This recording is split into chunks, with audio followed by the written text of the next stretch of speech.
Good morning. Good morning. Yes. It's a beautiful Arizona morning. It's about 89, 90 degrees already this morning. So it looks like we're going to be in for a hot one. But I wanted to come to you on Why Not Wednesday. As I always do, to push you a little further than you were yesterday, to see you run into your greatness. And for today, I'm not seeing anything. I don't know if my title or anything is up there. Okay, I'm just gonna go with it and hope that everything is okay, because I can't see on my end. But I wanted to talk this morning about is your greatness only counted when you win? So this is Lisa Guice, your self-relationship expert, your inspirational speaker, your Be Great Now coach, and the author of You're Just a Quote Away from Your Greatness. I help women walk into their greatness boldly by mastering their perspective and leveraging their obstacles. So I wanted to ask the question, I wanted to ask the question this morning. And the reason why I wanted to ask the question is because everyone who knows me knows that I am a LeBron James fan. So, as you could imagine, since the Warriors won, congratulations to them and congratulations to all of their fans. I did receive a lot of phone calls, texts.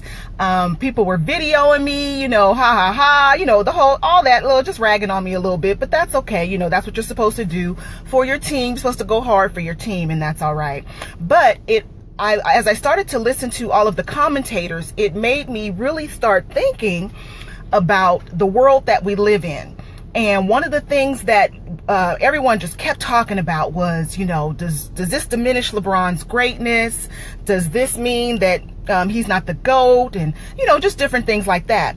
So I started to think from a business perspective, just exactly, if you're an entrepreneur, if you work, if you're a small business, whatever your plight is in life, how do you count your greatness? How do you count your greatness?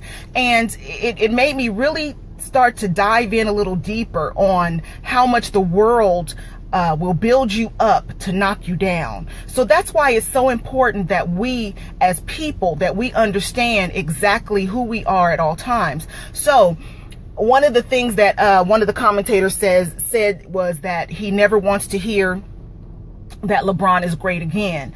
And that really bothered me. And it didn't bother me because I'm a fan of his. It more so bothered me on a personal level, because it made me think, as we all go through life and we're trying to, accomplish our dreams, you're going to have missteps here and there.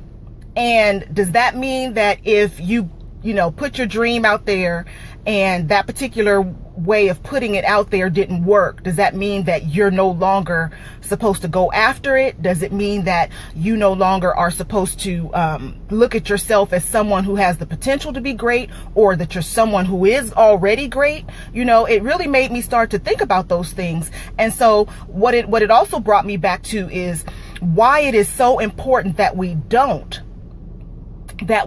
wrap our greatness in our wins. And I'm going to tell you why. Because when you wrap your greatness only in your wins, you have to know it's a 50-50 gamble. You have to know that there's 50% chance you're going to win, 50% chance you're going to fail, right? And sometimes the odds may be a little better than others, as with the game. Vegas had the Warriors winning by leaps and bounds, as they did last year, right? But last year the Warriors didn't win. So did that mean that the Warriors weren't still a dynamic team? No, they were still great. 73-9 last year. They were still great. You can't take anything away from that team last year just because they did not win the ring. They were still great. Now, did that mean that their personal accomplishment of wanting to go 73-9, break the record, and then also win the ring, did that mean that they didn't accomplish that goal for themselves? Well, of course they wanted to win the ring, but they didn't. But that doesn't mean that Steph Curry can't shoot the lights out in the building. That didn't mean that Draymond Green, even though, I have my issues with him, that didn't mean that he isn't still, the defender of the lockdown king. That didn't mean that. So just imagine if because they lost last year, the Warriors said, oh, forget it, we're not a great team. Just imagine if they walked around with that mindset. Imagine what that would have meant for this year's finals. And that's what we do so often. Because something doesn't work out, because we failed at something, or what we deem as a failure, we just give up. We stop. We say, forget it. It's not working. Imagine if they had done that. They would not be sitting here right now as the champions. They would not have continued to push through and say, what can we do to make our team better? How can we tweak a few things so that we are now in position to definitely win? See, if you just constantly focus on winning, and never focus on the fact that there are going to be bumps in the road that you're going to have to overcome, then that means you feel like everything you're doing is perfect. You don't need to change anything. And if it doesn't work, just forget it and just, I'm out. Just sign me off and log me out. You can't be that way. You can't be that way. Think about it. Go all the way back to the first year when the Cavs and the Warriors played. The Cavs lost, right? They lost. Now, what if LeBron was like, hey, I took them to 6. I'm done. I did my part. They didn't show up. Oh, well, I'm out. We didn't win. I'm going to another team. What if he had that mentality? Then that would have meant year 2 that the Cavs wouldn't have won. Year 2, the Cavs wouldn't have won. So they just kept pushing forward. That's what greatness does. Greatness makes you keep going after it, keep running after it. If you always feel like I've reached my pinnacle and I'm as great as I'm ever gonna be, then what are we still here for? When you've reached that point where you have nothing left to do, that's when it's time to go. So you have to look at it that way. Year 1, the Cavs won, but the Warriors said, okay. I mean, year 1, the Warriors won, but the Cavs said, okay, we're going to regroup, revamp, we'll get all our people healthy, and we'll come back. Year 2, Cavs won. The Warriors said, okay, that's okay. We lost. We're going to revamp. We're going to fuel up, and we're going to be ready for year 3. Year 3, the Warriors won.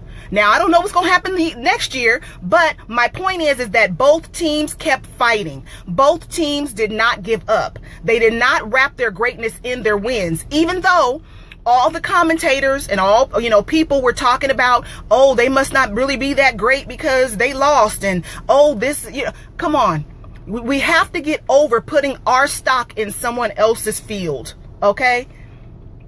You have to get over that. So as you go on your greatness journey, look at this situation. 3 years in a row, these teams have been to the finals together to go up against each other. When one got knocked down, the other one, they came back. When the other got knocked down, they came back. That's exactly what we need to have in our lives. We need to continue to push forward. But more importantly, we need to understand that there will be naysayers. They will come out of the woodworks when you do fail, because they're just waiting for you to fail. They're waiting for you, and you need to expect the fact that they're waiting for you to fail. And so since they're waiting for you to fail, they're going to have more to talk about when you fail than they ever did when you were successful. Know that, okay? Know that. They're going to have more to talk about when you fail than they do when you are successful. See, because let me give you an example. LeBron James. Yes, okay, this was a failure, yes. But this man has been to the finals 7 straight times in a row. Okay? He's taking $40 million out of his own pocket, putting 1,400 kids into college. He's doing, on a personal side, he's doing so many things. And I posted yesterday, progress over pride, because that is what he says. I don't know if anyone has seen his show, The Shop, but that's what he's talking about. Progress over pride. He was explaining how he was able to overlook the letter that the owner had written about him to come back and really be there for Cleveland and be able to win the championship. That just boggled my mind, because I was one of those people who said I would have never gone back. But if you think about life from the perspective of progress over pride, it would put a lot of things in perspective. It says, if your pride, don't let your pride be the reason that you don't succeed. Don't let your pride be the reason that you're not living your bigger purpose, right? So with that being said, all I have to say is I just want you guys to keep going, and I want you guys to remember 3 things. Please, please, please remember 3 things when you're thinking about your greatness and you're just wrapping it up in your wins. Please think about this. Number 1, don't let the world determine who you are, Because as I stated, they will knock you down. They will knock you down. They're waiting for you to fall. They're waiting for you to fall every step of the way. As they clap for you, they're thinking, okay, when are they going to fall? When can I talk about that? Hey girl, yeah, all right, good going, girl. Well, who she thinks she is? Please do know it. Please do know it. So do not let the world determine who you are. Number two, know your true worth. Your true worth. Your true worth is not wrapped in your wins. Your true worth is wrapped into who you are as an individual. Your true worth is wrapped into the fact that you're okay with putting down your pride for the bigger picture, for your progress, for your purpose. That's your true worth. Your true worth is how you feed and pour into others. That is your true worth. So don't get wrapped up in those wins, because those wins will give you a false sense of who you are and will leave you susceptible to your naysayers. Believe me when I tell you. The third reason is it's time for us to change our perspective, you guys. It's time for us to change our perspective. Yes, it is. Because your wins are a signal that it's time to celebrate you. Your wins are a signal that it's time to celebrate you. But your failures are a signal that it's time to elevate you. Did you hear what I just said? Your wins are a signal that it's time to celebrate you. Because we often go through our lives and we do not celebrate ourselves. So when you win, it's time to celebrate you. It's time to celebrate that hard work. It's time to celebrate all the accomplishments. But the failure is not a time to quit. It's the time and the signal that it is time to elevate you. That means go back to the drawing board. That means reevaluate. That means look at what can I do better? What do I need to improve on? How can I go to the next level? So don't get caught up in the win. Because if you get caught up in the win and all you want to do is celebrate, then that means this isn't really your purpose. You're just there for the glory. You understand what I'm saying? So understand, wins are time to celebrate, but failures are time to elevate.